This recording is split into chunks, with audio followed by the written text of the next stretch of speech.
जय हिंद दोस्तों। देखिए हम लोग आज टॉपिक देखते हैं बायोलॉजी का सबसे मेन टॉपिक, एक बहुत बड़ा टॉपिक हो जाता है नर्वस सिस्टम। तो स्टार्ट करते हैं सबसे पहले सिस्टम से कि तंत्र किसे कहते हैं। सिस्टम जब कई चीजें आपस में जुड़ी रहती है ना, और अगर किसी एक को भी हटा दें तो उसका परफॉर्मेंस खराब हो जाए तो उसे सिस्टम कहते हैं। जैसे बोलचाल के भाषा में हम कंप्यूटर को सिस्टम बोलते हैं। आप कंप्यूटर का कीबोर्ड हटाइए, आपका परफॉर्मेंस बिगड़ेगा। माउस हटाइए, कुछ परफॉर्मेंस कम होगा। उसी तरह से ये क्या है, एक सिस्टम है। इसमें हर चीज आपस में लिंक है, हर चीज का आपस में एक परफेक्ट रोल है, उसको चेंज नहीं किया जा सकता। अब ये नर्वस सिस्टम करता क्या है, पूरे बॉडी को कंट्रोल करने वाले सिस्टम को बोलते हैं नर्वस सिस्टम, जिसमें हमारा total body, heart, digestive system, respiratory system, skeleton system, A to Z control होता है, जिसमें उसे हम कहते हैं नर्वस सिस्टम। नर्वस सिस्टम का सबसे मेन हिस्सा होता है ब्रेन। इस नर्वस सिस्टम में सबसे ज्यादा जो रोल होती है वो किसकी होती है, वो ब्रेन की होती है। जो हमारा ब्रेन होता है ये सबसे मेन पार्ट है हमारी बॉडी का। कह सकते हैं कि यह कंप्यूटर है हमारे बॉडी के लिए। अब ये जब इतना मेन पार्ट है हमारे बॉडी का, तो जरूरी भी है कि इसको सेफ्टी देना जरूरी है। तो ये जो ब्रेन है ये क्रेनियम नाम की एक हड्डी में बंद रहती है, कपाल में क्रेनियम बोलते हैं उस हड्डी को। तो ब्रेन को जो सपोर्ट देता है, यानी ब्रेन को जो रक्षा देता है, ब्रेन की रक्षा, वो क्रेनियम नाम की एक हड्डी में होती है। ये 8 हड्डियों का एक ग्रुप है, 8 बोन्स का एक ग्रुप है जो क्रेनियम नाम की हड्डी बनाता है, जिसके अंदर जो ज्वाइंट पाए जाते हैं वो फाइब्रस ज्वाइंट होते हैं। फाइब्रस ज्वाइंट होते हैं जो बहुत ही मजबूत होते हैं, जिसे हम कहते हैं रेशेदार जोड़। ब्रेन का जो जोड़ होता है वो रेशेदार जोड़ के नाम से जाना जाता है, वो बहुत ही मजबूत होता है यह ब्रेन का जोड़। क्रेनियम इसको हड्डी को मजबूती दे दिया। अब जो ये मजबूती दिया क्रेनियम नाम की हड्डी, तब इसके अंदर हमारा ब्रेन आ जाएगा। तो ब्रेन को एक पतली झिल्ली भी सपोर्ट देती है ताकि ब्रेन उस हड्डी से डायरेक्ट टच न कर जाए, क्योंकि डायरेक्ट टच करेगा तो फिर ब्रेन में इंफेक्शन हो सकता है। तो वो एक पतली झिल्ली होती है जो ब्रेन को रोक के रखती है। उस झिल्ली को बोलते हैं मेनिनजॉइट। मेनिनजॉइट। अब ये प्लास्टिक के समान होती है। हमारा ये बाल हो गया, बाल के अंदर ये हड्डी हो गई क्रेनियम, ये तो चमड़ा हो गया, इसके अंदर क्रेनियम। क्रेनियम के अंदर अब मेनिनजॉइट नाम की एक थैली होगी। उस थैली में हमारा ब्रेन होगा, जिसका वजन होता है 1350 ग्राम से लेकर 1400 ग्राम के बीच में इसका वजन होता है। अब कभी हमको चोट लगा तो वो क्रेनियम उस चोट को बर्दाश्त कर लेता है। बट कभी कभी क्या होता है, चोट ज्यादा लगा तो क्रेनियम को पार करके वो पहुंच जाता है अंदर। अब वहां फिर एक ब्रेन को सेफ्टी देने के लिए एक झिल्ली है जिसे बोलते हैं मेनिनजॉइट। अगर मेनिनजॉइट डिस्टर्ब हो गया, उसको अगर क्षति पहुंच गई, तो फिर आपको एक बीमारी होगी जिसे बोलते हैं मेनिनजाइटिस नाम की बीमारी, जो आप डिजीज नाम के चैप्टर में पढ़ेंगे, ब्रेन नाम के चैप्टर में नहीं। उसके बारे में हम ज्यादा फोकस डिजीज नाम के चैप्टर में करेंगे। तो ये हो गया आपका मेनिनजॉइट नाम का चैप्टर। अब हम मेनिनजॉइट नाम का चैप्टर नहीं, मेनिनजॉइट नाम की झिल्ली एक पतली परत हो गई।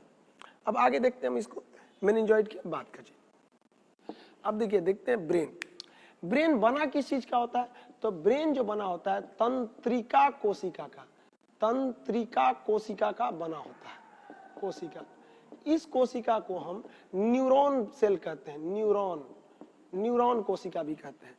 ब्रेन बना होता है हमारे तंत्रिका कोशिका या न्यूरॉन कोशिका। ये शरीर की सबसे बड़ी कोशिका होती है, हमारे बॉडी की सबसे बड़ी कोशिका।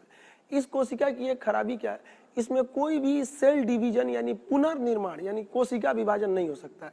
इसका मतलब ये हुआ कि अगर हमारा ब्रेन जो है वो बना है तंत्रिका कोशिका यानी न्यूरॉन सेल का, और उसमें कोई भी रिकंस्ट्रक्शन का काम नहीं हो सकता। इसका मतलब अगर ब्रेन पे चोट लगा तो फिर वो ठीक नहीं होगा। इसीलिए पुलिस कहती है कि शरीर का कोई अंग सेफ्टी रहे ना रहे, बाइक चलाओ तो बाबू हेलमेट जरूर पहन, क्योंकि इसके ये बना हुआ है न्यूरॉन सेल का।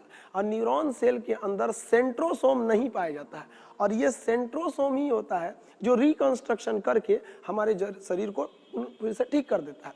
ब्रेन में सेंट्रोसोम नहीं होता है, जिस वजह से ब्रेन के अंदर कोशिका विभाजन नहीं होती है। इस वजह से ब्रेन में अगर चोट लगी तो ज्यादा संभावना, बचने की संभावना लगभग ना के बराबर हो जाती है। Neuron cell. अब एक चीज और हम जानते हैं कि सेंट्रोसोम अगर सेल डिवीजन यानी कोशिका विभाजन बहुत ज्यादा कर देता है तो उसी को हम कैंसर कहते हैं। ये सेंट्रोसोम हमारे ब्रेन में होता ही नहीं है। इसका मतलब ब्रेन में कोई भी कोशिका विभाजन, सेल डिवीजन होती नहीं है। और जब सेल डिवीजन नहीं होती है तो बहुत ज्यादा सेल डिवीजन की बात ही नहीं आती है। तो फिर कैंसर कैसे होगा? बावजूद इसके ब्रेन में कैंसर हो जाता है। एक जगह हम बोल रहे हैं कि ब्रेन बना है तंत्रिका कोशिका का, जिसे कहते हैं न्यूरॉन सेल, जिसमें कोई भी कोशिका विभाजन नहीं होता है क्योंकि उसमें सेंट्रोसोम नहीं होता है। फिर कैंसर क्यों हो जाता है? तो इसका प्रॉब्लम क्या है समझिए। ब्रेन का 90% भाग जो होता है वो न्यूरॉन सेल का बना होता है, यानी तंत्रिका सेल का, जिसमें सेंट्रोसोम नहीं होता है और जिसमें कोशिका विभाजन नहीं होती है, और वो कैंसर नहीं हो सकता है। लेकिन ब्रेन का कुछ भाग, लगभग 10% भाग न्यूरॉन गिलियल सेल का बना होता है। वो न्यूरॉन गिलियल सेल में सेंट्रोसोम पाए जाते हैं और वो सेंट्रोसोम की वजह से कोशिका विभाजन हो जाती है, और वो जब कंट्रोल के बाहर होता है तो ब्रेन में कैंसर हो जाता है। ब्रेन कैंसर का पहला स्टेज ट्यूमर कहा जाता है। बट ब्रेन इतना नाजुक होता है कि वो ट्यूमर में ही व्यक्ति की जान ले लेता है, ब्रेन कैंसर होने की नौबत ही नहीं आने देता है। स्टार्टिंग स्टेज में ही ब्रेन ट्यूमर में जान ले लेता है। तो सबसे बड़ी कोशिका हो गई न्यूरॉन सेल, यानी तंत्रिका कोशिका। आप फिगर देख सकते हैं न्यूरॉन सेल का ऐसे। न्यूरॉन सेल की जो लंबाई होती है उसे हम कहते हैं साइनेप्स। न्यूरॉन सेल की लंबाई को हम कहते हैं साइनेप्स। ये न्यूरॉन सेल की लंबाई होगी। बट अगर आप न्यूरॉन सेल का लास्ट हिस्सा देखेंगे तो उसका जो सिरा होता है, जहां वो जुड़ा होता है, उसे हम कहते हैं एक्सॉन। एक्सॉन के नाम से जानते हैं, वो जो साइड में होता है। अब ब्रेन में एक एक्सॉन दूसरे एक्सॉन से जुड़ा नहीं रहता है, डायरेक्टली अटैच में नहीं रहता है, वो हल्का गैप बना के रखता है दोनों के बीच में। अब ये हल्का गैप है। अब ब्रेन में सिग्नल जाएगा कैसे? जब दो न्यूरॉन के बीच में, अगर आप फिगर देख रहे हैं तो न्यूरॉन का लास्ट एरिया जो होता है उसको हम कहते हैं एक्सॉन। अब एक एक्सॉन दूसरे एक्सॉन से करेक्ट डायरेक्टली अटैच में नहीं है, हल्का बीच में खाली जगह है।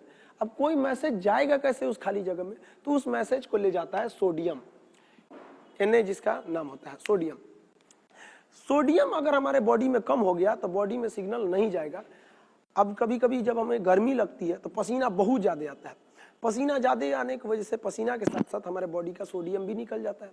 अब जब सोडियम निकल गया तो ब्रेन के अंदर जो सोडियम था, जो सिग्नल ले जा रहा था, उसी की में सोडियम ही कम हो गया, तो हमारा ब्रेन अच्छा से काम नहीं करता है। और अगर ज्यादा सोडियम निकल गया तो फिर चक्कर आने लगेगा, आदमी बेहोश होकर गिर भी सकता है।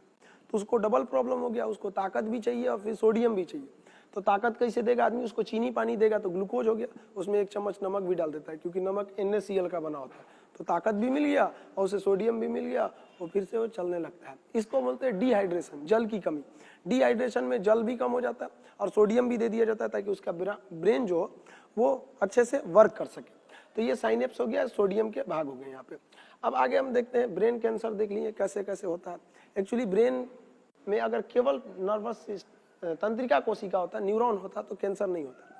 ब्रेन में कोई भी सेल डिवीजन नहीं हो सकती, वो पुनर्निर्माण नहीं कर सकता है। सबसे ज्यादा पुनर्निर्माण हमारा लीवर कर सकता है। लीवर को हम हिंदी में यकृत कहते हैं, उर्दू में हम इसे जिगर कहते हैं। अगर कोई लीवर में चाकू भी मार दे, निकाल देंगे, वो आराम से अपने खुद से ही वो अपने कोशिकाओं को स्वतः ठीक कर सकता है क्योंकि उसमें रीजनरेशन, रिकंस्ट्रक्शन की सबसे ज्यादा पावर होती है। अब हम आते हैं मेन टॉपिक ब्रेन पर। पार्ट्स ऑफ ब्रेन, जिससे हमेशा क्वेश्चन अक्सर पूछा करते हैं, पार्ट्स ऑफ ब्रेन, ब्रेन के कितने पार्ट्स होते हैं? चलिए देखते हैं। देखिए हम लोग देखते हैं पार्ट्स ऑफ ब्रेन के बारे में। पार्ट्स ऑफ ब्रेन को हम लोग देखते हैं अच्छे से। तो ब्रेन के ना बेसिकली 3 पार्ट होते हैं। एक होता है अग्र मस्तिष्क, जो मेन फ्रंटियल पार्ट होता है, बाहर का होता है अग्र मस्तिष्क। एक होता है मध्य मस्तिष्क, ये बीच का होता है। अंदर जब ब्रेन को खोद के अंदर जाएंगे तब उसमें मिलेगा मध्य मस्तिष्क। और पश्च मस्तिष्क एकदम पीछे होता है, जो हमारे गर्दन के साइड में चला आता है, यहाँ पे पश्च मस्तिष्क उसको बोलते हैं। तो ब्रेन के 3 पार्ट्स हो गए। अब हम इन तीनों पार्ट्स को पढ़ना चालू करते हैं। सबसे पहले स्टार्ट करते हैं अग्र मस्तिष्क से। तो जो अग्र मस्तिष्क है, हम इसी को 3 भाग में बांट देते हैं। पहला जो होता है उसे कहते हैं सेरिब्रम। अग्र मस्तिष्क का पहला भाग सेरिब्रम, दूसरा थैलेमस, तीसरा हाइपोथैलेमस। अभी हम पहला स्टार्ट करते हैं सेरिब्रम से। सेरिब्रम हमारे ब्रेन का सबसे बड़ा हिस्सा है। 66% ऑफ ब्रेन अकेले सेरिब्रम ले लेता है। इसे हम प्रमस्तिष्क कहते हैं, प्रमस्तिष्क के नाम से जानते हैं। यह हमारे ब्रेन का सबसे महत्वपूर्ण भाग है। हमें हमारे मेमोरी पावर, हमारी याददाश्त क्षमता, जिज्ञासा, नई नई चीजों को सीखने की क्षमता, ये सारा चीज डिपेंड करता है सेरिब्रम पर। अगर जिसका सेरिब्रम तेज है उसमें जिज्ञासा ज्यादा रहेगी, ये भी कर ले, वो भी कर ले, कई तरह के काम करना चाहेगा। वो कोई भी चीज को जल्दी भूलेगा नहीं। अगर उसका सेरिब्रम तेज है तो उसका मेमोरी पावर एकदम तेज होता है। ये मेमोरी पावर पे ही डिपेंड करता है। सारा मेमोरी पावर आपका सेरिब्रम पर डिपेंड करता है। अगर सेरिब्रम कमजोर तो फिर आपका याददाश्त भी कमजोर। अब कुछ कुछ लोगों का सेरिब्रम बहुत तेज होता है, तुरंत पढ़ते हैं याद हो जाता है। और कुछ लोगों का सेरिब्रम तो एकदम गया गुजरा रहता है। किसी को देखेंगे तो कहेंगे ओहो, लगता है हम आपको कहीं देखे हैं, शायद आप पापा हैं।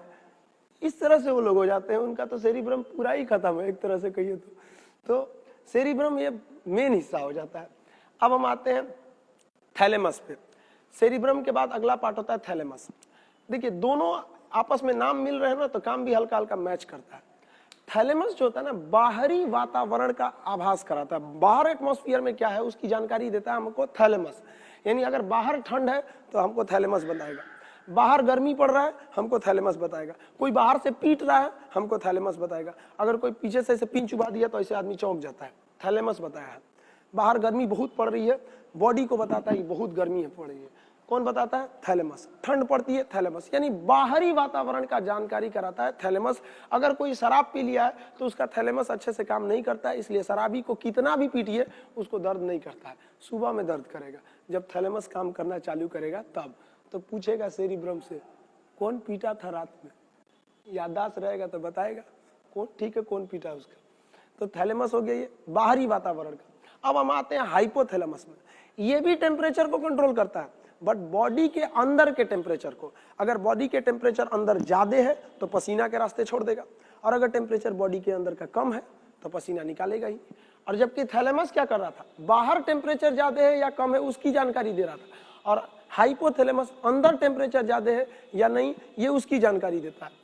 हाइपोथैलेमस बहुत महत्वपूर्ण भूमिका निभाता है। यह हाइपोथैलेमस से ही हमारा नेचर डिसाइड होता है, क्योंकि हाइपोथैलेमस ही गुस्सा का नियंत्रण करता है, हाइपोथैलेमस ही प्रेम का नियंत्रण करता है, यही हमें भूख लगाता है, यही हमें प्यास लगाता है, पसीना इसी से नियंत्रण होता है, बॉडी के अंदर का जो भी चेंजिंग होता है यही डिसाइड करता है। हाइपोथैलेमस की वजह से ही हम लोग लाल पीला हरा करने लगते हैं। लड़का का हाइपोथैलेमस कुछ ज्यादा ही एक्टिव होता है, इसलिए लड़का कहीं चाय पीते रहेगा, बगल से एक लड़की गई, अरे बाप रे, तुरंत देखने लगता है। जबकि फीमेल में हाइपोथैलेमस उतना ज्यादा एक्टिव नहीं होता है, इसलिए फीमेल घास भी काटते रहेगी, बगल से सलमान खान गुजर जाएगा नहीं देखेगी। अब बेचारा लड़का क्या करे, उसका हाइपोथैलेमस भगवान थोड़ा सा ज्यादा सेंसिटिव बना दिया, इस वजह से चक्कर पकड़ ज्यादा कर देता है। तो ये हाइपोथैलेमस ही हम लोग को इधर उधर लाल पीला हरा कराता है। स्टूडेंट लोग थोड़ा इस पे ध्यान देंगे, हाइपोथैलेमस को कम रखेंगे। शरीर में सल्फोनिक एसिड की मात्रा बढ़ने या उत्तेजन भोजन को करने से हाइपोथैलेमस बढ़ जाता है। इसलिए आप देखे होंगे साधु संत इत्यादि लोग लहसुन प्याज उत्तेजक भोजन नहीं करते हैं, क्योंकि वो ज्यादा करेंगे तो हाइपोथैलेमस उन लोग का ज्यादा एक्टिव रहेगा और वो ज्यादा लाल पीला हरा करेंगे और आसाराम के श्रेणी में चले जाएंगे। चलिए अब आप देखते हैं अग्र मस्तिष्क। आप समझ गए, ये ब्रेन का मेन हिस्सा है अग्र मस्तिष्क। यानी थैलेमस क्या करता है, बाहर का ताप, बाहर का ज्ञान, और हाइपोथैलेमस क्या करता है, प्रेम, घृणा, भूख, प्यास, लव, घृणा, भूख, प्यास, पसीना, ये सारे चीज का नियंत्रण करता है हमारा हाइपोथैलेमस। ये हाइपोथैलेमस बहुत ज्यादा जरूरी होता है हमारे पार्ट का। अब हम आते हैं मध्य मस्तिष्क पे। मध्य मस्तिष्क के केवल दो ही भाग होते हैं। मध्य मस्तिष्क कहेंगे, ये होता है कार्पोरा। कार्पोरा क्या करता है, जो हम देखते हैं और जो हम सुनते हैं उसको ब्रेन तक ले जाता है, कि वो ले जाता है सेरिब्रम के पास। अगर हम किसी को देखेंगे तो आंख उसको देखेगा फोटो, और वो किसको देगा, कार्पोरा को। कार्पोरा सेरिब्रम को देखेगा, कहेगा देखो तो कौन है, ओहो ये तो मेरी वाली है, तुरंत आदमी बता देता है, ओहो ऐसा बात है। जब सुनने के बाद तुरंत वो बता देता है कि ये कौन सा बात बोलना चाहता है। तो कार्पोरा जो होता है वो देखने और सुनने का काम करता है, उस सिग्नल को वो पहुंचाता है ब्रेन तक में। तो ये कार्पोरा बहुत जरूरी है। बुढ़ापा में कार्पोरा उतना अच्छा से काम नहीं करता है, बुढ़ापा में तो कोई भी चीज अच्छा से काम नहीं करता है। अब अगला देखते हैं सेरिब्रम, सेरिब्रल या पेंडिकल। सेरिब्रल या पेंडिकल क्या होता है, देखिए हमारा जो ब्रेन होता है हर चीज का एक असिस्टेंट चाहिए होता है। जैसे आप जानते होंगे प्रधानमंत्री हैं, अकेले काम नहीं करते, उनके लिए एक बहुत बड़ा मंत्रियों की फौज होती है, कैबिनेट मंत्री होते हैं। कभी कभी तो हमारे यहाँ पे उप प्रधानमंत्री भी बना दिए जाते हैं, जो संविधान में चर्चा नहीं है। अब तक 7 उप प्रधानमंत्री बन चुके हैं, लेकिन नरेंद्र मोदी को उप प्रधानमंत्री की जरूरत क्या है, उनको नहीं फील हुआ, इसलिए उन्होंने नहीं बनाया। तो सेरिब्रल क्या करता है पेंडिकल, कि हमारा जो ब्रेन है उस ब्रेन का एक असिस्टेंट है जिसका नाम है स्पाइनल कॉर्ड, जो हमारे ब्रेन के नीचे से गया रहता है और पूरे पीठ तक आया रहता है, रीढ़ की हड्डी के बीचों बीच, उसको कहते हैं स्पाइनल कॉर्ड। यानी ब्रेन और स्पाइनल कॉर्ड में आपसी संबंध बनाने का काम करता है कि देखो ब्रेन बिजी है, स्पाइनल कॉर्ड को कहता है तुम रेडी रहना। ब्रेन क्या है, बिजी है, कभी भी वो बिजी हो सकता है, तो तुम बॉडी को कंट्रोल कर लेना। तो ये सेरिब्रल पेंडिकल भी बहुत जरूरी है। तो हम समझे यहाँ पे अग्र मस्तिष्क देखें, मध्य मस्तिष्क देखें। मध्य मस्तिष्क का कार्पोरा पेंडिकल देखने और सुनने का काम करता है, यानी हम यहाँ लिख सकते हैं आई एंड ईयर, यानी देखने और सुनने का काम करता है। और ये क्या काम करता है सेरिब्रम, ये करता है कनेक्ट कर देता है, किससे, connect to spinal cord, connect to spinal cord, ये इसका मेन काम हो गया। अब हम देखते हैं पश्च मस्तिष्क। ये सबसे पीछे का हिस्सा होता है जो गर्दन के पास हो जाता है, ये थोड़ा सा कमजोर हिस्सा होता है, क्योंकि हमारा अगर ब्रेन देखेंगे तो आगे जो होता है ये क्रेनियम हड्डी होती है जिसमें 8 होती है, जबकि पीछे का भाग अगर आप खुद से अपना बॉडी ब्रेन को टच करेंगे तो ये जहां बाल है पीछे, यहाँ पर आपको मांस दिखेगा, वहां पे हड्डी नहीं है, वहां एक बहुत बड़ा होल है, वो शरीर का सबसे बड़ा होल रहता है जिसको फोरामेन मैग्नम कहते हैं। अगर यहाँ किसी को जोर से मार दीजिए तो उसको दिमाग काम नहीं करता है, अगर ज्यादा जोर से लग गया तो मौत भी हो सकती है उसकी। इसलिए कभी भी ब्रेन पर नहीं मारना चाहिए और खास करके पीछे के हिस्सा पे नहीं मारना चाहिए, वो पश्च मस्तिष्क पर सेफ्टी नहीं पहुंच पाता है। पश्च मस्तिष्क को 2 भाग में बांटते हैं, सेरिबेलम, ये क्या करता है, सेरिबेलम हमारे बॉडी को बैलेंस बनाने का टोटली काम सेरिबेलम का होता है। जितना हमारे बॉडी में बैलेंस बनता है वो सेरिबेलम की वजह से बनता है। बैलेंस, हम चल रहे हैं, आराम से चल रहे हैं, सेरिबेलम की वजह से, क्योंकि हमारा सेरिबेलम हैबिचुएटेड हो गया हमारे बॉडी का बैलेंस बनाते वक्त। लेकिन अगर कोई 1 साल का बच्चा है, 1.5 साल का बच्चा है, उसका सेरिबेलम अभी एक्टिव नहीं है, तो बैलेंस बना के चलता है, आराम आराम से चलता है। अभी हम ही को कोई कह देगा कि रस्सी पे चलो, तो हमारा सेरिबेलम कहेगा कि पगला है क्या, आज तक कभी चलाया नहीं, लेके चलता है रस्सी पे चलो, सर्कस में नहीं चल सकता है, लेकिन सर्कस में चल लेते हैं। सर्कस में आदमी छोड़ो, गाय भैंस चढ़ा देते हैं सूस, उन लोग का भी सेरिबेलम ठीक कर देते हैं सूस। तो प्रैक्टिस पर डिपेंड करता है। जिस दिन सेरिबेलम को पता चल गया कि कैसे बैलेंस बनाना है, वो बैलेंस बना लेगा। शराब जब पीते हैं तो सेरिबेलम काम करना छोड़ देता है, इसलिए शराब वाला गजब अपने आप में चलता है, वो अपने आप को सबसे बड़ा पावरफुल इंसान समझता है। तो सेरिबेलम बैलेंस बनाने का काम कर दिया। अब लास्ट होता है मेडुला ऑब्लोंगाटा। मेडुला ऑब्लोंगाटा का काम क्या होता है, यानी ये तो बैलेंस बना दिया। मेडुला ऑब्लोंगाटा ये हमारे बॉडी में एक मेटाबॉलिक चीजों को, सारे मेटाबॉलिक चीज को कंट्रोल करता है। अब ये मेटाबॉलिक क्या होता है, metabolic is a function by which reaction takes place. ये मेटाबॉलिक रिएक्शन हमारे शरीर में होते हैं। 2 तरह के मेटाबॉलिक होते हैं, एक होता है कैटाबॉलिक, एक होता है एनाबॉलिक। अगर कोई चीज बन रही है तो उसे कहते हैं एनाबॉलिक, जैसे कार्बोहाइड्रेट 38 एटीपी को मिला के एक ग्लूकोज बन दिया, वो हो गया एनाबॉलिक। जैसे प्रोटीन 20 एमिनो एसिड को मिलाकर एक प्रोटीन बन गया, वो हो गया हमारा एनाबॉलिक। अब कैटाबॉलिक क्या होता है, जो टूट जाता है उसे कहते हैं कैटाबॉलिक। जैसे हम खाना खाते हैं, पाचन होकर वो टूट जाता है, तो वो हो गया कैटाबॉलिक। तो कैटाबॉलिक और एनाबॉलिक को अगर हम जोड़ देते हैं तो वो बन जाता है मेटाबॉलिक। तो मेटाबॉलिक जितनी भी चीजें हैं वो कौन कंट्रोल करता है, हमारा मेडुला कंट्रोल करता है। अगर मेडुला गड़बड़ हुआ तो हमारा मेटाबॉलिक क्रिया खत्म हो जाएगा, सांस लेने में दिक्कत आएगी, पाचन अच्छे से नहीं होगा। शरीर के अंदर सारा क्रिया मेडुला ही कंट्रोल करता है। कभी आप सोचें, आप खाना जब खाते हैं तो केवल मुंह से नीचे ढकेलने तक मेहनत करते हैं, इसके बाद सारा काम ऑटोमेटिक सिस्टम है, कोई स्क्रीन टच बटन कीपैड की जरूरत नहीं है। वह कौन करता है, ये हमारा मेडुला करता है। मेडुला बॉडी के अंदर का जितना क्रमानुकुचन, पाचन, श्वसन इत्यादि को कंट्रोल करने का काम हमारा मेडुला कर देता है। तो मेडुला भी शरीर ब्रेन का एक बहुत बड़ा भाग होता है। अब हम एक बार इसको समरी के तौर पे देख लेते हैं। ब्रेन के 3 भाग होते हैं, अग्र, मध्य और पश्च।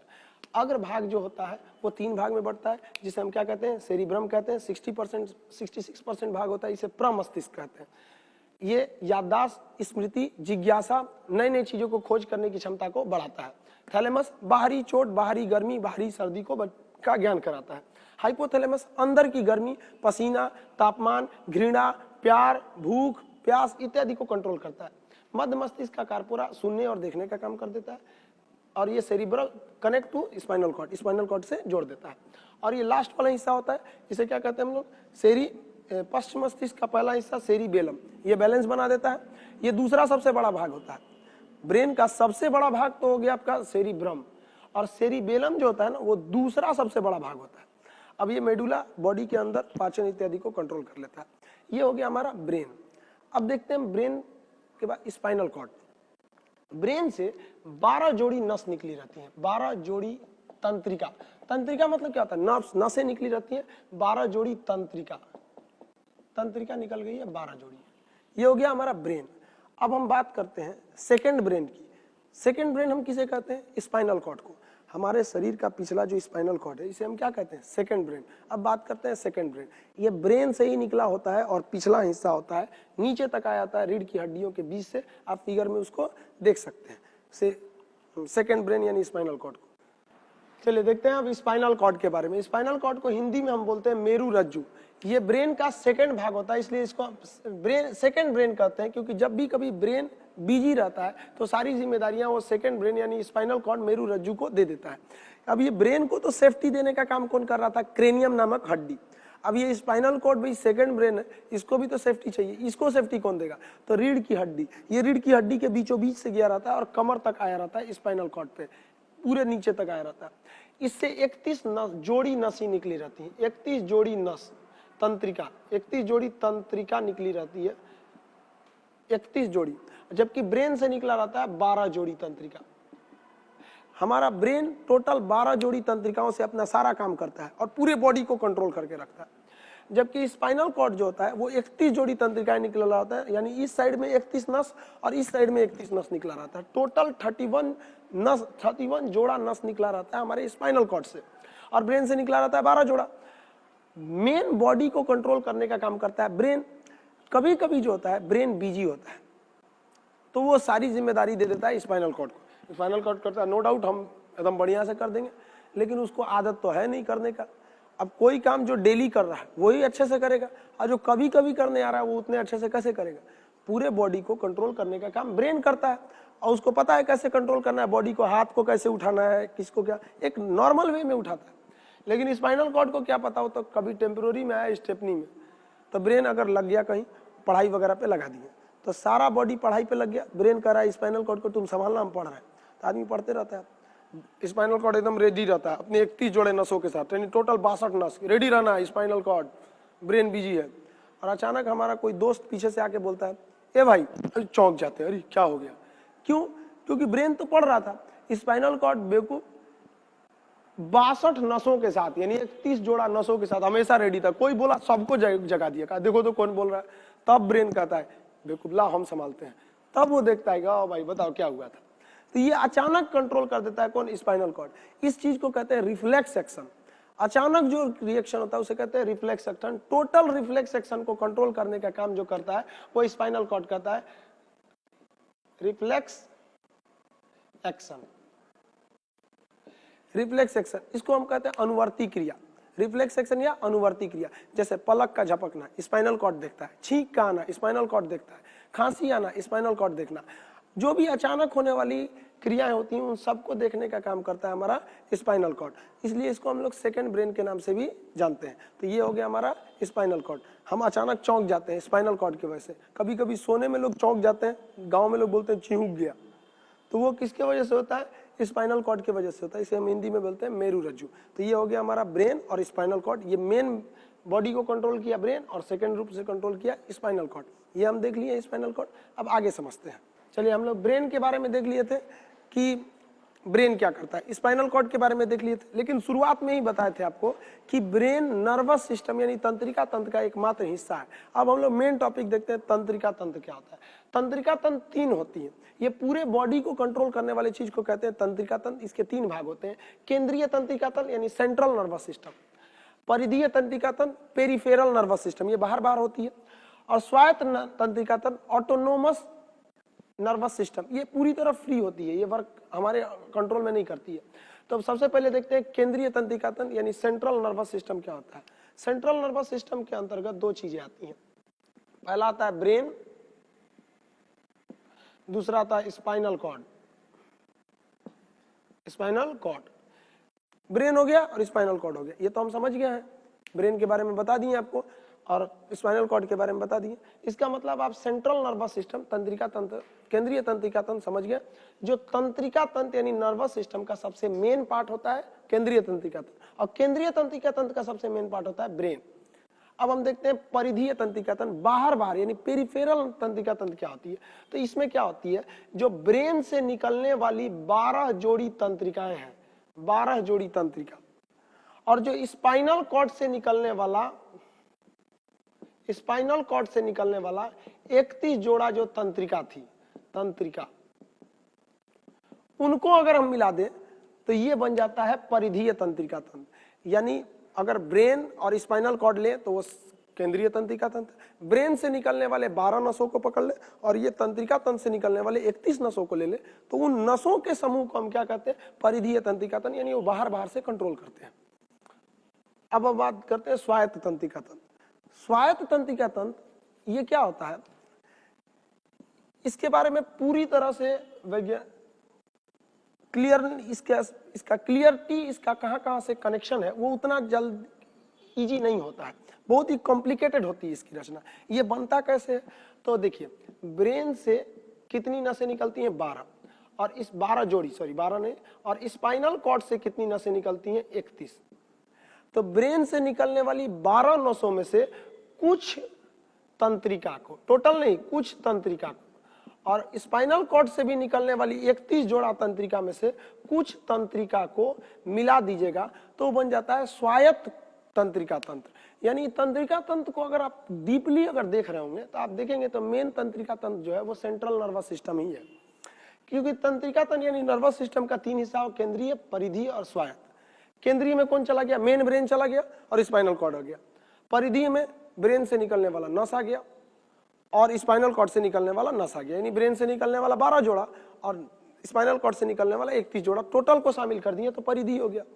और परिधीय का ही छोटा रूप तो आप कह सकते हैं स्वायत्त कोशिका तंत्रिका तंत्र है, क्योंकि परिधीय में से 12 लिए थे, लेकिन 12 न लेके इसमें से कुछ ही शामिल करेंगे, ब्रेन से निकलने वाला 12, और स्पाइनल कॉर्ड में से 31 टोटल न लेके कुछ ही शामिल करेंगे, तो वो क्या हो जाएगा, स्वायत्त तंत्रिका तंत्र, यानी ऑटोनोमस नर्वस सिस्टम। अब हम देखिए, ये हमारे बॉडी को कंट्रोल करता है, ये अचानक होने वाली क्रिया को कंट्रोल कर लेता है क्योंकि 31 जोड़ा नस वगैरह है सब। अब ये स्वायत्त तंत्रिका तंत्र क्या करता है, ऑटोनोमस तंत्रिका तंत्र, ये 2 तरह की क्रियाओं को करता है, अनुकंपीय क्रिया और परानुकंपीय क्रिया। ये दोनों क्रियाएं कंट्रोल करता है हमारा स्वायत्त तंत्रिका तंत्र, जो बना होता है ब्रेन से निकलने वाली 12 तंत्रिकाओं में से कुछ तंत्रिका तथा स्पाइनल कॉर्ड से निकलने वाली 31 जोड़ा तंत्रिकाओं में से कुछ तंत्रिका का। ये 2 क्रिया करेगा, अनुकंपीय और परानुकंपीय। अनुकंपीय क्रिया और परानुकंपीय क्रिया क्या होती है, तो देखिए अनुकंपीय क्रिया क्या होती है, वैसी क्रिया जिसमें हमारा बॉडी अचानक डिसबैलेंस हो जाए, एबनॉर्मल कंडीशन चला आता है, तो उसे कहते हैं अनुकंपीय क्रिया। ये एबनॉर्मल कंडीशन कब आते हैं, तो देखिए कब आएंगे, कभी कभी हमारा मुंह सूख जाता है, रोंगटे खड़े हो जाते हैं, पसीना आने लगता है, लार ग्रंथियां सूख जाती है, मुंह एकदम सूख जाएगा, हार्ट बीट तेज हो जाता है, आंखें बड़ी हो जाती हैं, इस क्रिया को कहते हैं अनुकंपीय क्रिया।